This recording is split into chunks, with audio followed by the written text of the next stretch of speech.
พี่น้อยสบายดีเด้อพี่น้องเมื่อสู่ขู่สู่คนพี่น้อย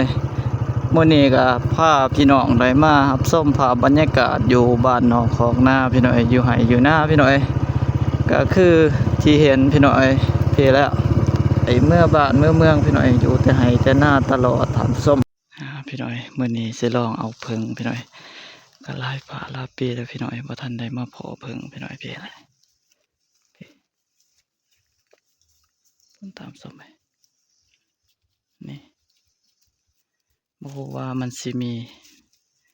หังหรือบ่ทำสมัยนั้นดิมีอยู่ดิบ่ฮู้ว่าสิมีน้ำหรือบ่ทำสมัยจักหน่อยสิเอาอุปกรณ์ทางนี้น้องสาวกำลังสิได้ปล่อยหมูพี่น้อยปล่อยหมูให้มัน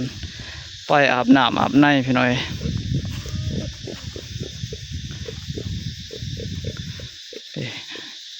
เพราะว่ากลางค่ำกลางคืนแม่นบ่ได้ปล่อยได้พี่น้อย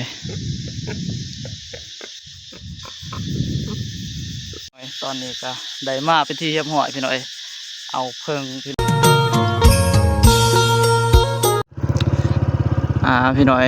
สบายดีเด้อพี่น้องเมื่อสู่ขู่สู่คนพี่น้อย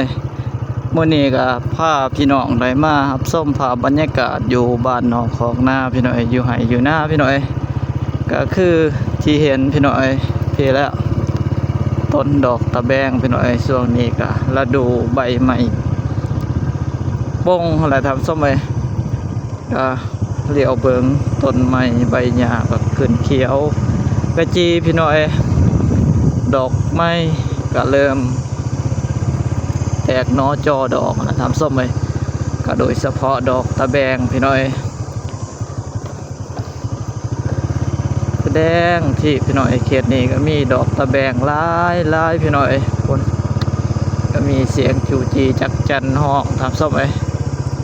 มื้อนี้หน่อยบ่าวเล่าก็สิได้เมื่อยามเยี่ยมยามถามข่าวคุณพ่อคุณแม่อีกแล้วพี่น้อยมื้อนี้ก็พ่อเพิ่นก็บ่สบายพี่น้อยก็สิได้มาถามข่าวเอาหามาถามอาการว่าเป็นจังใดทำส้มไปตอนนี้ก็หอเทือนพี่น้อยก็สิได้ฝากรถน้ำเพิ่นก็สิได้ย่างไปต่อแหละพี่น้อยเพิ่นอยู่หน้าเพิ่นก็บ่ได้เมื่อบ้านเมื่อเมืองพี่น้อยอยู่แต่ไห้แต่นาตลอดถามส้มไปก็สิได้มาเยี่ยมยามถามข่าวเพิ่นอยู่ไห้อยู่หน้าพุ่นแหละพี่น้อยแต่ว่าตอนนี้ก็ยังหอเทือนเพิ่นเทื่อถามส้มไปก็สิได้ฝากรถป้าไว้เพียงนี้พี่น้อยเพราะว่าฮอดไห้ฮอดน้ารถไปบ่ฮอดจอดบ่ถึงถามส้มไปกราบสบายดีพ่อแม่พี่น้องเบิดสู่ขู่สู่คนพี่น้อยตอนนี้ได้หอเทือนพี่น้อยก็สิได้มาเยี่ยมยามทำข่าวคุณพ่อคุณแม่ตามสมัยพี่น้อยบรรยากาศตามทุ่งไร่ทุ่งนาพี่น้อยก็คือที่เห็นก็สวงฤดูแล้งพี่น้อยพี่น้อยมื้อนี้สิลองเอาเพิ่งพี่น้อยก็หลายป่าหลายปีแล้วพี่น้อยบ่ทันได้มาพอเพิ่งพี่น้อยพี่อะไรตามสมัยนี่บ่ฮู้ว่ามันสิมีหังหรือบ่ทำสมัยนั้นดิมีอยู่ดิบ่ฮู้ว่าสิมีน้ำหรือบ่ทำสมัย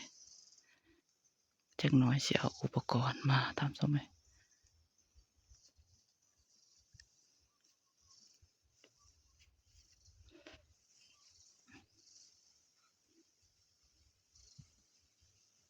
นี่ทำสมัย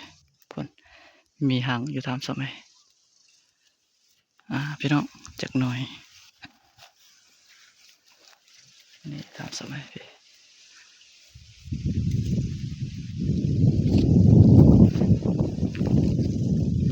พี่น้อยตอนนี้หน่อยบ้าเล่าก็ได้มาหอเทือนหอซ่านของคุณพ่อคุณแม่พี่น้อยพี่แหละทางนี้น้องสาวกำลังสิได้ปล่อยหมูพี่น้อยปล่อยหมูให้มันไปอาบน้ำอาบในพี่น้อย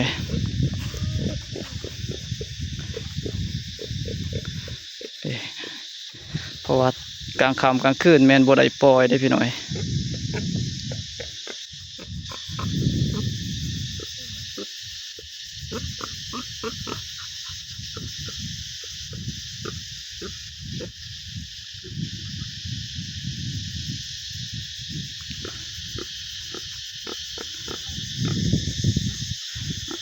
สิได้ปล่อยบนนั้น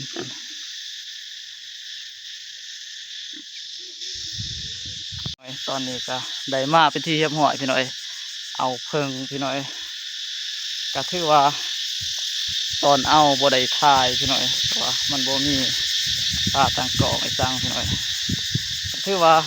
เอาแบบสบายพี่น้อยก็เอาเฮ็ดมันนั้นดังอันนี้ดูดไฟเขาหนึ่งก็ให้ควันมันเข้าไปอันนั้นพี่น้อยก็เคลียร์นี่มันออกพี่น้อย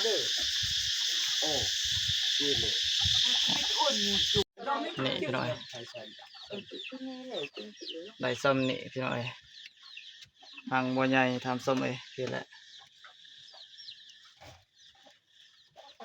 พอได้เป็นยาพี่น้อย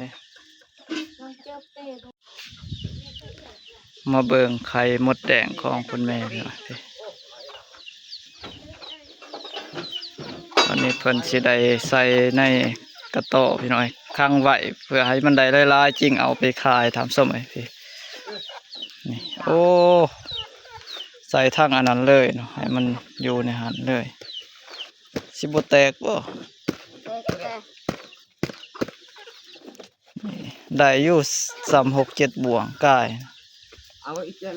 นี่พี่น้อยพี่โอ้พี่น้อยพี่วิธีรักษาไข่มดแดงบ่ให้มันเน่าพี่น้อยป้าไว้ได้ประมาณจักมื้อแม่จริงนะบ่2 มื้อได้แล้วจึงเอาไปขายเนาะนี่แหละพี่น้อยทางนั้นก็มีพี่น้อยอยู่ทางนี้จะเป็นผูดของคุณพ่อพี่น้อยคุณพ่อเพิ่นก็ได้ใส่ต่างหากพี่น้อยจังซี่แหละพี่น้อยภายหลังที่เฮาไปแย่แล้วก็มาปะไว้ใส่กระต่อจังซี่ก็ขังไว้อัดไว้พี่น้อยเพื่อบ่ให้มันขาบไข่ไป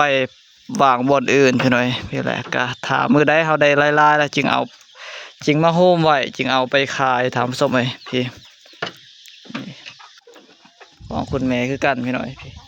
เพิ่นได้เอายางฮัดไว้พี่น้อยพี่กระสอบพี่น้อยพี่นี่ห้อยไว้ตรงเตงพี่น้อยซองคนได้ใส่ได้ซองกระต่อพี่น้อยพี่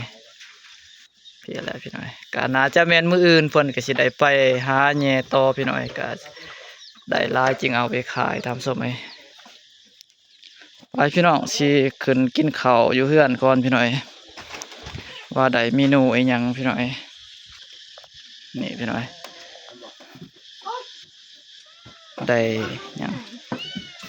น้องสาวพี่น้อยนอนบ่กินบ่ข้าวนี่กินแล้วนี่พี่น้อยอันนี้จะเป็นไข่เพิงที่เฮามาหา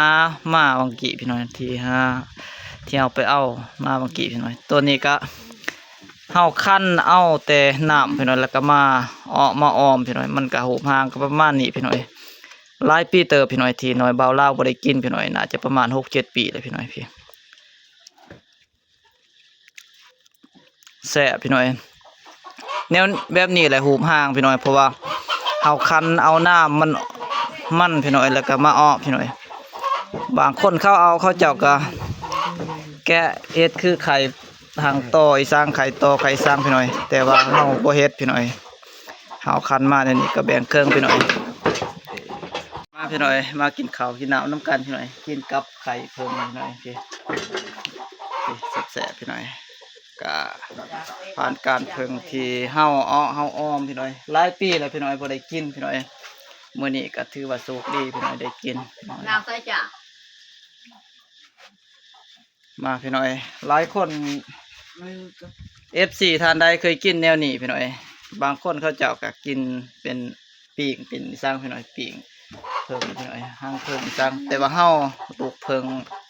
เฮาคั้นแล้วก็เอาน้ำมาพี่น้อยมันรูปร่างประมาณนี้พี่น้อย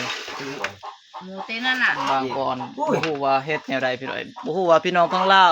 วหรือว่าพังไทยพี่น้อยเคยกินแบบนี้หรือบ่พี่น้องคอมเมนต์มาเด้อพี่น้อยมาพี่น้อยแซ่บๆน้ำกันพี่น้อยจาดอกสาเด้อพี่น้อยรูปร่างไก่ๆพี่น้อยอายุคือสิแซ่บอยู่ทางส้มซื้ออยู่ในบ่นี่ก็ได้แซ่บ